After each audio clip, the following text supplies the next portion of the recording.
And we're live. Hello, everyone. It's my pleasure to welcome you all to a Liquid Collective live stream panel and community AMA.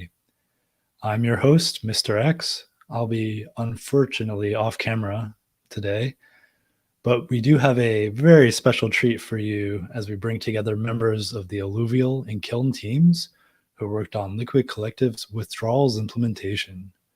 If you're tuning in on YouTube and would like to participate in the community AMA, please add your questions to the chat on YouTube.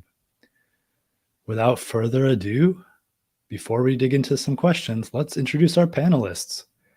Panelists, if you could share your name, what you do, and where in the world you're currently located, that would be awesome. Nico, please get us started. Hey, everyone. I'm Nico. I'm co-founder and CTO of Alluvial. I'm based in France, in Paris. And I pass the mic to Matt. Which Matt? Matt Lislinger. Okay, I'll take it. So I'm Matt Leisinger, co-founder and chief product officer at Alluvial, based in Chicago. And great to be talking to everyone on the panel, and excited to answer some questions. I'll pass it to Matt. Okay, hello. So I'm Mathieu Moquet, aka Matt Ketmo. So I'm DevOps guy at Kiln, and here I'm the lead engineer for Liquid Collective. So I have both an SRE and backend developer at. And so I was involved there since the beginning in the Liquid Collective project. And passing the mic to Daniel. Hello, thanks. So my name is Daniel. I'm the lead Go engineer at Alluvial, and I'm based in London, UK. And I'm passing the mic to Josh. Thanks, Daniel. Good morning, good afternoon, good evening, wherever in the world. My name is Josh Severson, solutions architect here at Alluvial, and I'm based out of San Francisco, California. And I'll kick it over to Ziad. Hello, everyone. My name is Ziad Brini. I'm delivery director at Alluvial, and I am based out of Dubai in the UAE. Thank you, Josh. Thank you, everyone. Hold tight because we're about to scratch the surface on our withdrawals implementation for Liquid Collective. Nico, the first question is for you. Can you explain at a high level how the Alluvial team supported the Liquid Collective protocol's design to handle Ethereum staking withdrawals? And what were some of the challenges in designing the implementation? Yeah, thanks, Mr. X. So yes, building withdrawal has been, without a doubt, one of the most exciting features that the team had to develop on the protocol, I would say, after building the entire protocol itself, actually. It impacted every component of the protocol, including the smart contracts, the different daemons that we use, the APIs. We had to deeply rethink the core protocol tokenomics. We had to train our node operators to perform various migrations on their operation, integrate new systems that we developed especially for the withdrawals. And I probably let the team further detailing what those components have been and detailing a bit more on how they work. We started thinking and designing withdrawals back in November 2022, and we released to mainnet on June 2nd. So this gives you an idea of the journey that it has been. I think it has been a huge collective effort and success. I think really aligned with Liquid Collective values of collaboration. So obviously we have been working with Kiln, our technological partner.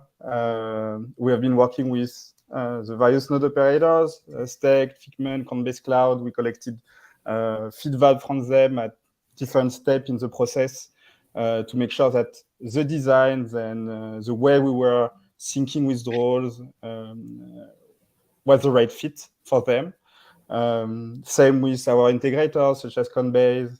We obviously also worked very closely with our security auditors to make sure that the features that we designed and built was basically at the state of the art and at the best possible standard in terms of security. The role of Alluvial in the development of the feature has been multiple. We actively participated in the definition of the product requirements. So this was a while back. We participated in the different technical designs. I remember a variety of workshops, of technical workshops with the Kiln team. We have also been responsible to coordinate all the entities around liquid collectives, communicating with them, collecting feedbacks, etc. And obviously also participated in the build of some of the components in partnership with Kiln. Some of the challenges, I would say, obviously, first, technical challenges. Dealing with the complexity of Ethereum withdrawals, and in particular the fact that it is a very asynchronous and undeterministic system. You never know in advance what will happen. You don't know how long the HCQ will be. You don't know if a validator will get slashed. You don't know exactly how much rewards will be collected by a validator. And all these complexity and uncertainty has been obviously a challenge to take into account, and making sure that actually the protocol behaves in the best possible way, whatever market conditions we are facing.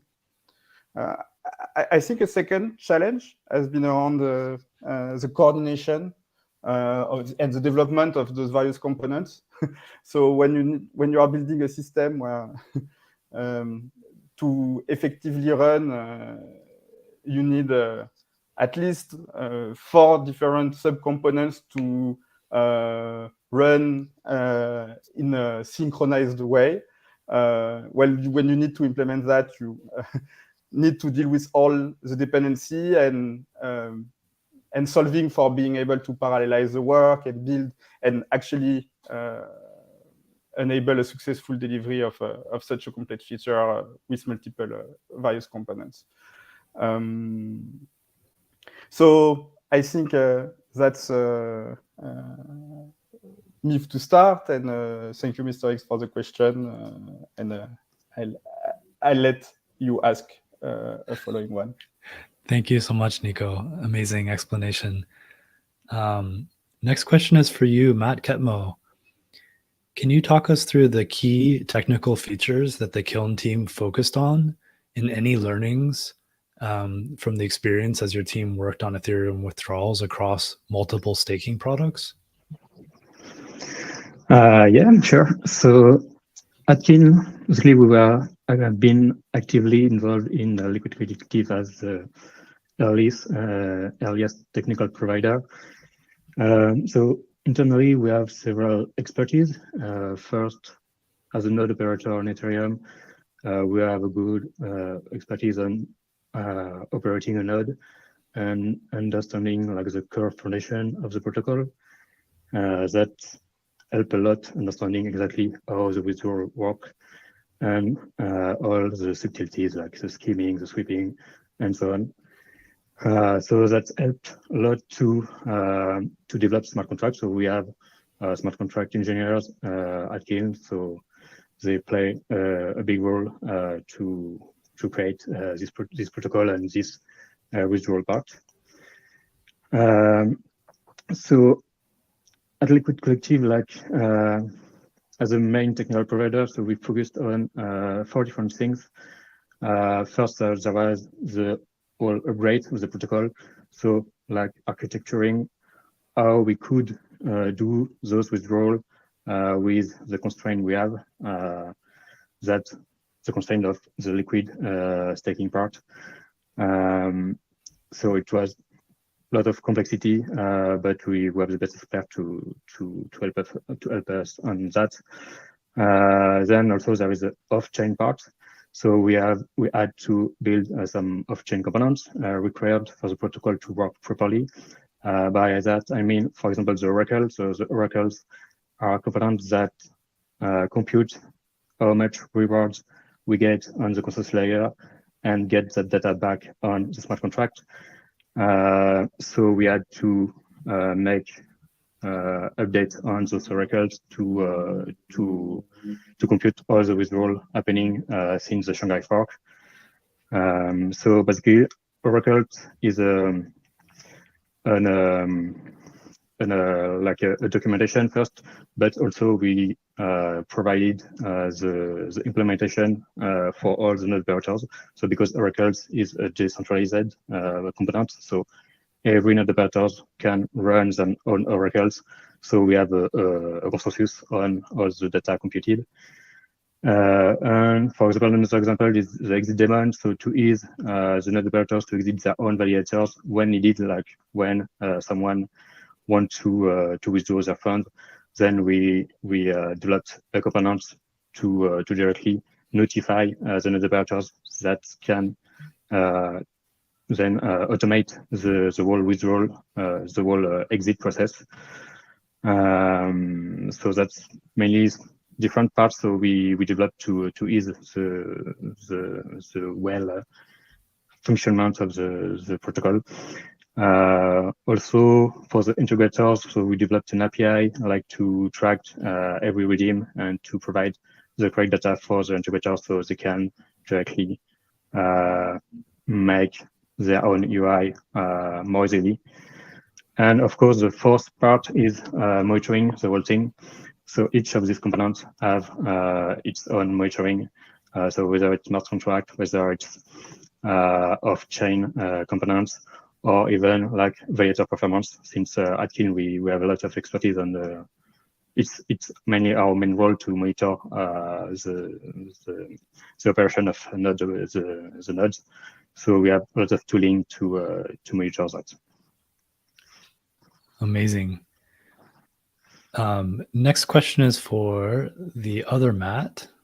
And can you perhaps explain how the protocol automatically restakes Ethereum network rewards? And how does this benefit stakers? Yeah, good question, Mr. X. So there's an opportunity on a validator after the balance exceeds 32 ETH in rewards is to essentially be able to skim off that excess ETH and restake it. If you're staking manually or utilizing a staking service, that's a manual process. And certainly if you can imagine, to get to another 32 ETH to be able to stake that could take a while. So what we did with the implementation in Liquid Collective Protocol is essentially we're able to skim the partial rewards in excess of 32 ETH and fill another bucket of 32 ETH pretty quickly, because we're able to do that with every validator in the set. And so what this does is it kind of keeps the ETH working for all of the LsETH holders, and really gets them, essentially the net result is a better reward rate. And so we're able to skim these rewards, automatically restake them, resulting in a much better rate for our end users. Thank you, Matt. Daniel, how does the Liquid Collective Protocol manage the ETH deposit and redemption buffers to maintain perfect staking efficiency? Thanks, Mr. X. So it's in fact it's a very interesting solution that I found very clever personally, because there are two ways that two parts of the solution that we need to take into consideration we exchange our LsETH for ETH. So there is a so-called withdrawal stack that supplies the ETH into the protocol. And then there is a so-called redeem queue that queues all the LsETH that is waiting to be exited, so to exchange your LsETH for ETH. And something that I found very profound is that there's a sort of fairness and robustness baked into the protocol in the way that there's no incentive to try to execute fast or give any actor an incentive to manipulate the ordering of transactions, because there's a first in and first out principle of the queue. So as soon as you make your request, you are queued up, and the next one will be after you in some sense. So you know that when there is actual ETH available to redeem, you will be able to get that part if it is enough. So to give a better example, if there is more ETH in the withdrawal stack than in the queue, then every request will be satisfied. So let's say if you have 100 ETH and you want to redeem 50 LsETH, everything will go through, not a problem. In the flip side, if there is only 50 ETH in the withdrawal stack and there's 100 LsETH waiting to be redeemed, you won't be able to satisfy only part of it. And if you're in a part of a crossover, so let's say you're somewhere in the queue where some of your LsETH can be satisfied, but not all, you're given the option to partially redeem some of your ETH and wait for a later point and redeem the rest of it, or you can wait and redeem all of it.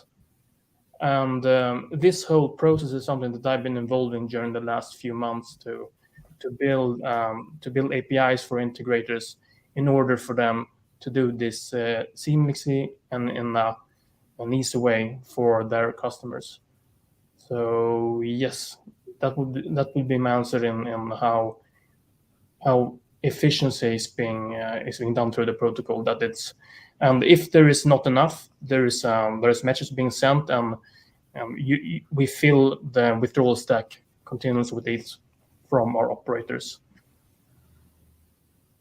Thank you, Daniel. To our community watching on YouTube, please feel free to ask questions of our esteemed panelists in the chat feature. The next question I have is for Ziad.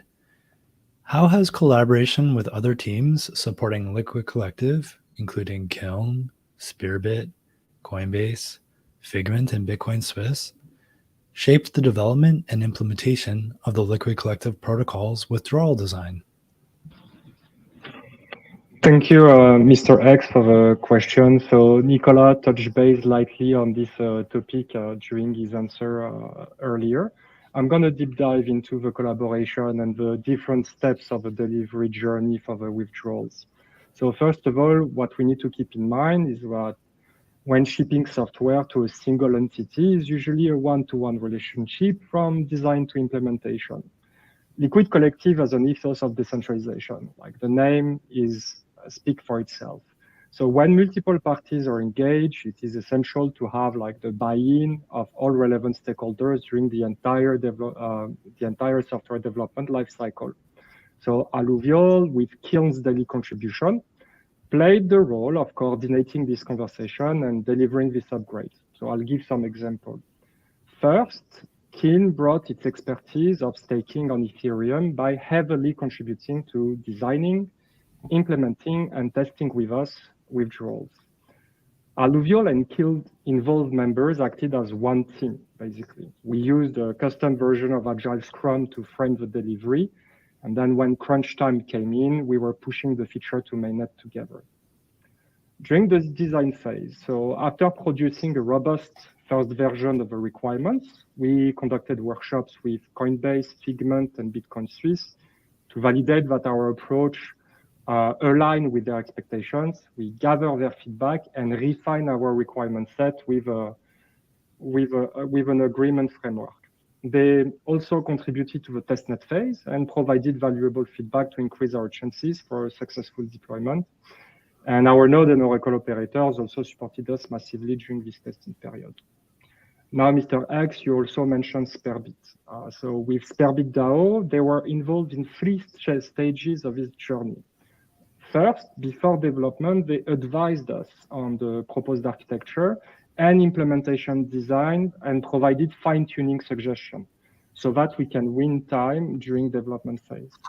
Then they audited our new smart contracts before our first go early deployment. And finally, during the testnet phase, after some feedback, we saw some optimization opportunities in our smart contracts, and they also audited them.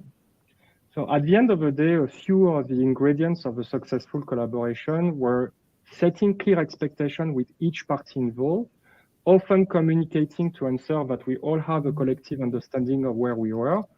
And we had to adapt to each organization ways of working. This was crucial to get buy-in and active participation. At the end of the day, you need to be flexible. Brilliant answer. Thank you, Ziad. Josh, I have a question for you.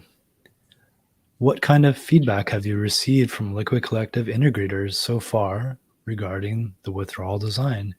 How are integrators thinking about redemptions right meow? Thanks, Mr. X. Certainly with the integrators, when we talk through our design objectives that Nico and Matt mentioned, they recognize the complexity that withdrawals has. And so they've been very receptive to the design and how we've tried to simplify it as much as possible for them to integrate. The chief concern for the integrators has been that when their users are interacting with the LsETH token, that they can easily interact with it, both staking and then unstaking or redeeming. And so they wanted to make sure to have the right data to present in their UI, UX, so it made sense to the users and that they could easily interact with it. Because with the liquid staking, when redeeming, there's a bit more complexity than there are with other tokens. And so this is the way we've designed it. We've given the APIs and the data in the APIs to make it clear to the end users when they can redeem their LsETH or their ETH in this case, and then actually claim that because there's a bit of a process. So the overall feedback has been really positive, but we're still looking to add new pieces to help make their lives and the end users' lives even easier for interacting with the tokens. Perfect. Thank you, Josh. We have some really good questions in the chat, so I'm going to switch over to ask the panel some of these questions very briefly. And please, if you're watching in the community, please continue to ask questions on YouTube or on LinkedIn. We can see those questions coming in. First question to the group. I'd like to hear more about the reward distribution process. How are rewards calculated and how frequently are rewards distributed? Anyone on the panel could take that one. I can take this one. So first of all, when we speak about rewards, we speak about rewards that are coming from the consensus layer, so resulting from validators properly attesting and proposing blocks. And we're also speaking about execution layer fees collected directly on the execution layer.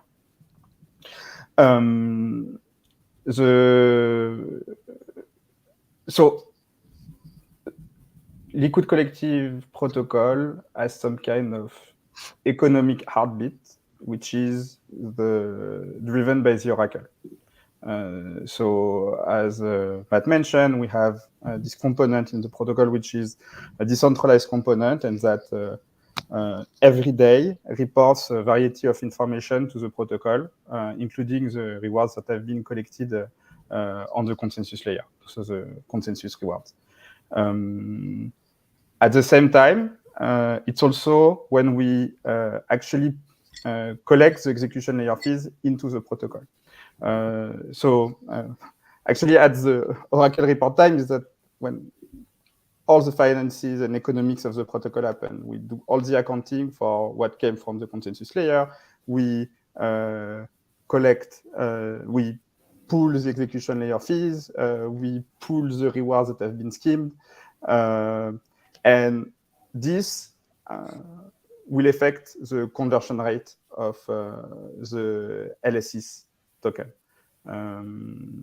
So the conversion rate is directly increasing when more rewards are being collected.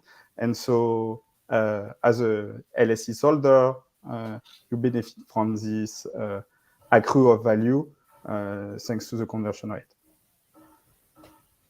Thank you, Nico. The next question from the chat, I'll give to you, Matt L. from Alluvial. What do you think will be the next challenge for Liquid Collective? And I'll add on to that. Are there any remaining features not yet in production for the LsETH redemption implementation? Anything we should be feline excited about? You've got to be kidding me. So yeah, maybe I'll take the second question first. So really the initial push to get our end users a redemption process was the main goal with the withdrawals enablement. We felt like it was really important to deliver an MVP here, so that you got to remember we serve enterprises. And so we wanted to make sure that they could start their implementations and get a great seamless access into the protocol for withdrawals. And so I think as we looked at that, we really focused on delivering that set of features that would enable them to do that. You also have to remember that we work with our integrators to provide them essentially an opportunity to build a business around Liquid Collective. And so we have to update a number of accounting services as well for them, such that we can continue to do that with the withdrawals enablement. And so that's going to be the next kind of follow-on work that we're going to be finishing up here over the next couple of months. And so that's our next push. And as far as kind of like the technical challenges and where we're at, I mean, the first half of the year was really focused on our launch and then withdrawals enablement, getting to essentially what is an MVP of our product offering. The second half of the year, we're really going to focus in I'd say two main areas. One is for our end users. We really want them to get the transparency, understand the risks. So what we're going to be doing is actually focusing on transparency around our node operators, operations, and performance. We really want to make the risks there visible, as well as the performance. And so that's going to be one area of focus. Another is going to be on, as I said, kind of continuing to allow our integrators to build a business around Liquid Collective protocol. And so there's a lot of ancillary features. We really want to give those integrators the easiest on-ramp into the protocol, so they can build, as I said, we think access and onboarding the next set of stakers into the system is really aligned with our mission. And so that's where we're going to be focused in the second half of the year. I'm sure some of the other folks on the team have some comments around other technical challenges that we're going to be facing. But that's really kind of thematically where we're going to be focusing in the second half of the year. Thank you, Matt. Anyone else want to chime in on some of the technical challenges that you're excited about or that you are anticipating?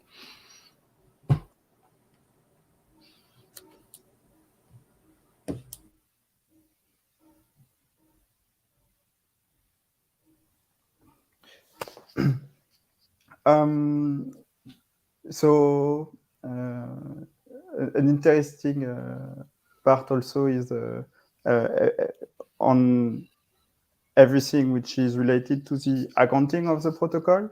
And so with this change of like before, it was only possible to deposit. Now it's also possible to redeem. And so there is also new adaptations that we need to do regarding this part. And we are working very closely with our integrators on those aspects. And yeah, so an interesting technical challenge as well coming on this side. Thank you, Nico. Okay, we have a very good question here about how the conversion rate works in regards to liquidity. It's coming in from LinkedIn. Give you panelists a second to read this, and then anyone, please feel free to take yourself off mute to answer. Thank you, Lauren, for this question. I think it kind of piggybacks on my explanation, so I'm happy to clarify what I said earlier. So in this scenario, when if you, Lauren, let's say in an ideal case, you're the only one that wants to redeem.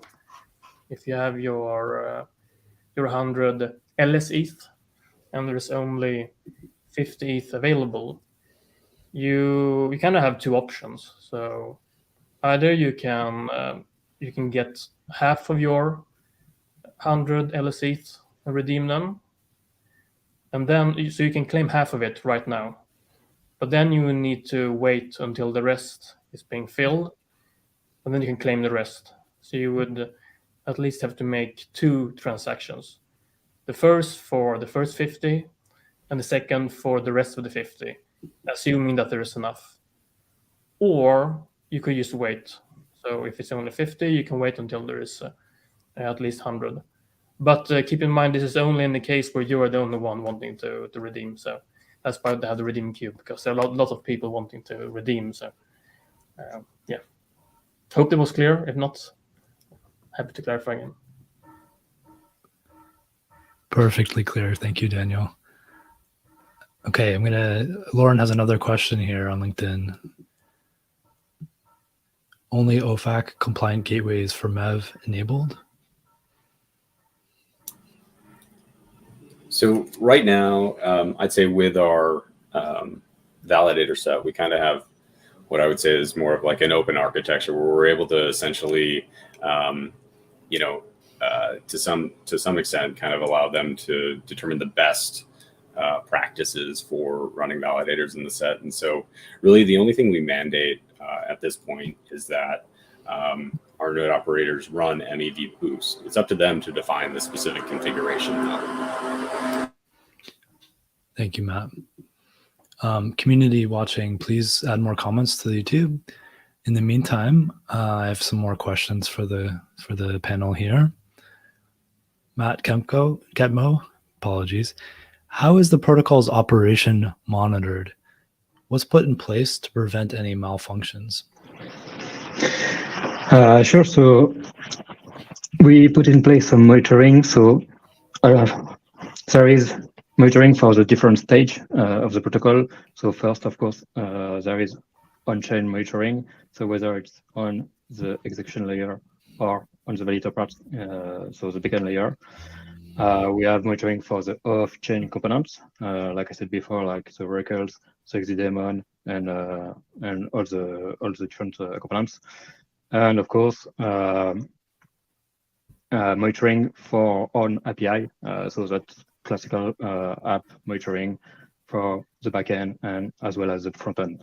So mainly, so for the smart contract part, so basically the monitoring of execution layer.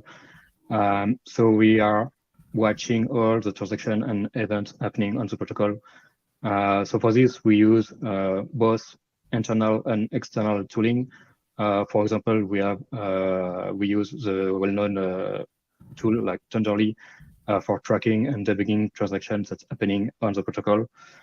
We put in place some basic rule to get alerted when something happens. And we also developed some internal tool like an internal annexer of all the events happening. And we have also some more complex action for some specific events.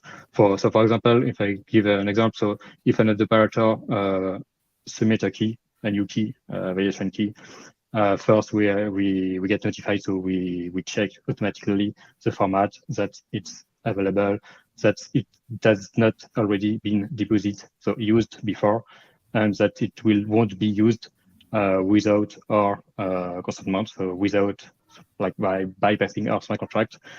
So for this, we are also monitoring all the deposits happening on the Ethereum protocol. So we have a global view, and we can easily spot if something bad is happening on the key level.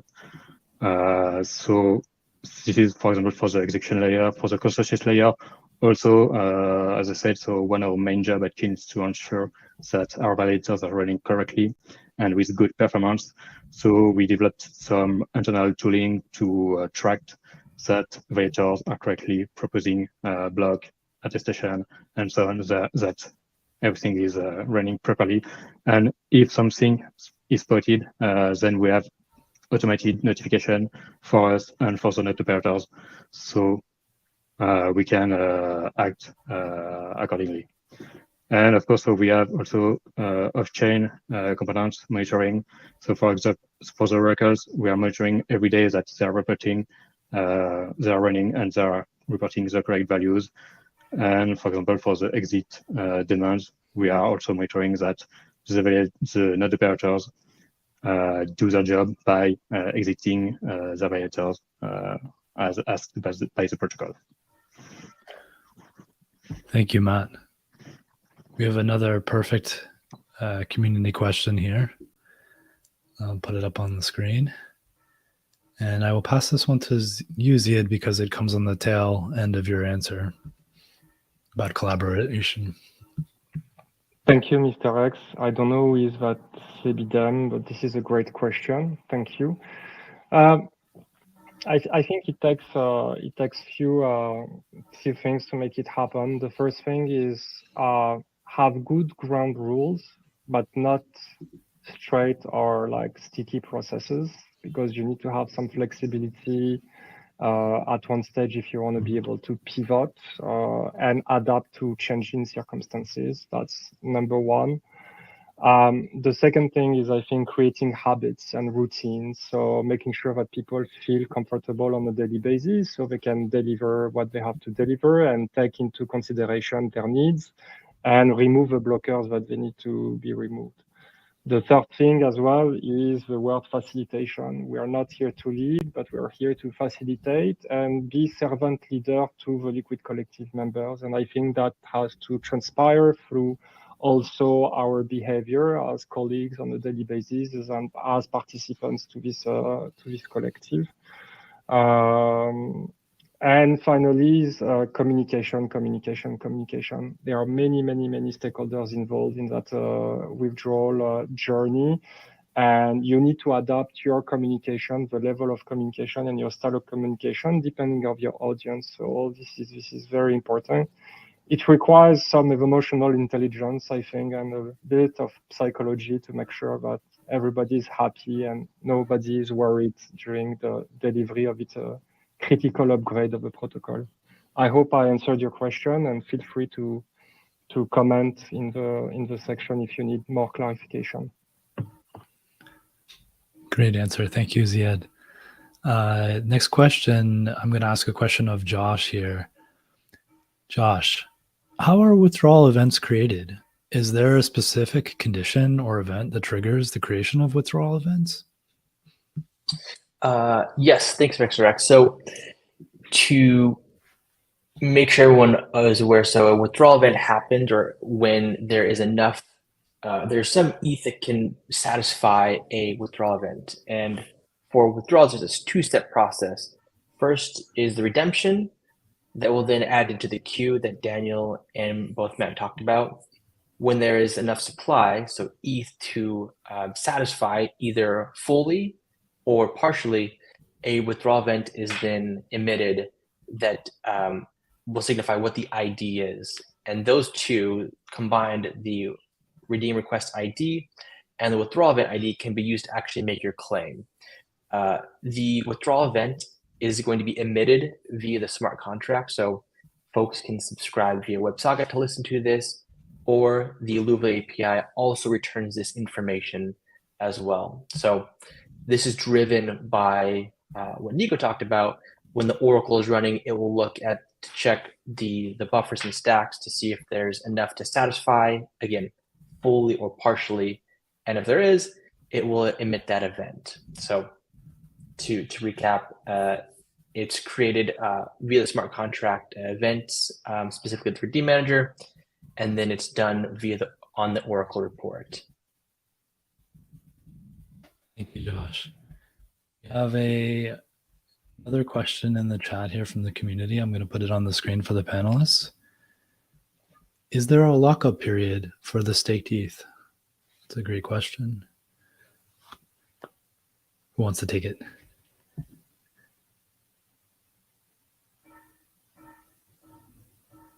Don't be shy. Jump on the question. Let's scratch at it. I was seeing Matt smiling. Do you, if someone else wants to take it, I'm happy to. Yeah, no, sorry, I'm battling a little background noise. I think it's good now, but yeah. So I can maybe give the high level, and then Nico certainly is the expert here. But so yeah, ETH does have a period where you have to wait when you go to redeem to essentially, or you want to exit to get your ETH out. And so the thing is, there's actually a queue, and so it's not a static time. I think at the low end it is, but essentially this queue can grow. I think we've actually seen initially the queue to get your ETH back out of a validator was, I think it went up to potentially 2 weeks, and then came back down. And last I checked, it's a matter of days now. And so that's an important feature, and one that certainly representing to the end users, I think is a huge design challenge that the team really took on and dealt with. I think Matt may have mentioned this as well, and Nico touched on it. But having like this asynchronous process where there's essentially a request, a time to wait in a matter of days, trying to make that as visible as possible to the end user, because obviously there's when there's a lot of funds at stake, certainly there's like this uncertainty of how you feel when you're waiting for that process to unwind. And so we're trying to make that as transparent as possible. But Nico, maybe you can get into some of the technical details there. No, I think that this explanation was great. Nothing to add. Thank you, Matt. Thank you, Nico. We're nearing the end of our panel here. Thank you to the community for asking some very thought-provoking questions in the chat. I did see on Twitter that Alluvial is hiring, and I would like to give Ziad from the Alluvial team an opportunity to shill some jobs to the community. Ziad. Yeah, thank you so much, Mr. X. So indeed, we are hiring at the moment. We have 6 open roles. So we are looking for a senior backend engineer, a smart contract engineer, and a senior SRE as part of the product delivery team. And we are looking also to grow the business side of things. So we are looking also for a sales lead, a people lead, and an executive assistant.